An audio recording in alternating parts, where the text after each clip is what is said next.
వ్యాపారం లేక కోవా బన్ వ్యాపారి మృతి.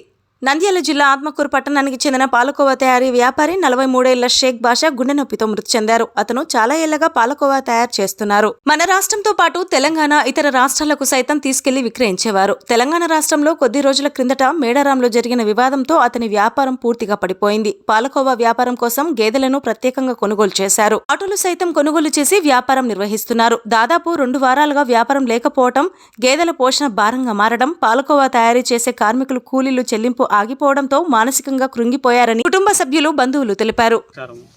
ఈరోజు కవాబన్ బాషా అకస్మాత్తుగా చనిపోవడం జరిగింది. నా చిన్ననాటి ఫ్రెండ్ ఆయన.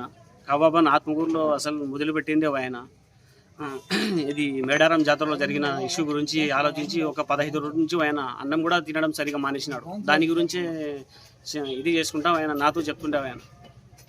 అది కంతులెంట కట్టాలా, బండ్లు అన్నీ నిలబడిపోయినాయి, షెడ్లో ఉన్నాయి, కబాబన్ వ్యాపారమే నాది ఇదైపోయింది అని చెప్పి నాతో కలుసుకొని చెప్పేవాడు. 15 రోజుల నుంచి ఆయన దాని మీదనే కృంగి కుసించి ఇదైపోయినాడు ఆయన. దాని గురించి కొంచెం రాష్ట్ర ప్రభుత్వం కానీ కేంద్ర ప్రభుత్వం కానీ ఆలోచించి ఇది చేయాలా, బిజినెస్ ఇదైపోయిందని చెప్పి దాని గురించి ఆయన స్టోక్ కొట్టి ఇదైంది. ఆయనకి 2 ఆడపిల్లలు కూడా ఉన్నారు. ఆయనకి రాష్ట్ర ప్రభుత్వమే ఆదుకోవాలి ఆయనకి చెప్పి నేను మనవి చేసుకుంటున్నాను.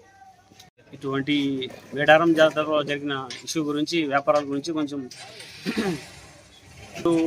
విష ప్రచారాలు చేసి ఇది చేస్తున్నారు. దీని గురించి ఆలోచించి రాష్ట్ర ప్రభుత్వమే ఆదుకోవాలి. దీని గురించి పైన తగిన చర్యలు తీసుకోవాలని నేను కోరుకుంటున్నాను. దాని గురించి ఆలోచించి ఆయన అది వ్యాపారందే ఇది చేసుకుని ఆయన కృంగి కుసించి ఇది అయిపోయినట్టు సార్ ఆయన. దాని గురించి ఆలోచించి రాష్ట్ర ప్రభుత్వం ఏమైనా చేయాలా. పాలక వ్యాపారం చేస్తాము. భాష అని మా ఫ్రెండ్ పాలక వ్యాపారం 15 సంవత్సరాలు 20 సంవత్సరాల నుంచి చేస్తున్నాడు. అతని కింద ఒక 200 కుటుంబాలు బతుకుతున్నాయి. ఇప్పుడు జరిగిన మేడారం జాతరలో ఈ కవాబన్ గురించి బ్యాడ్ న్యూస్ రావడం వల్ల అతని 20-30 బండ్లు ఆగడం జరిగింది. దాంతో మనసాలను గురై అదే హార్ట్ స్ట్రోక్ వచ్చి అతను భయపడి కత్తులు కట్టలేని భయంతో చనిపోవడం జరిగింది. రాష్ట్ర ప్రభుత్వం కానీ కేంద్ర ప్రభుత్వం కానీ మా పైన సరైన న్యాయం చేస్తారని, వాళ్ళపైన కఠిన చర్యలు తీసుకుంటారని భావిస్తున్నాం. ఉన్నారు, పెళ్లి కావాల్సిన ఏజ్లో ఉన్నారు.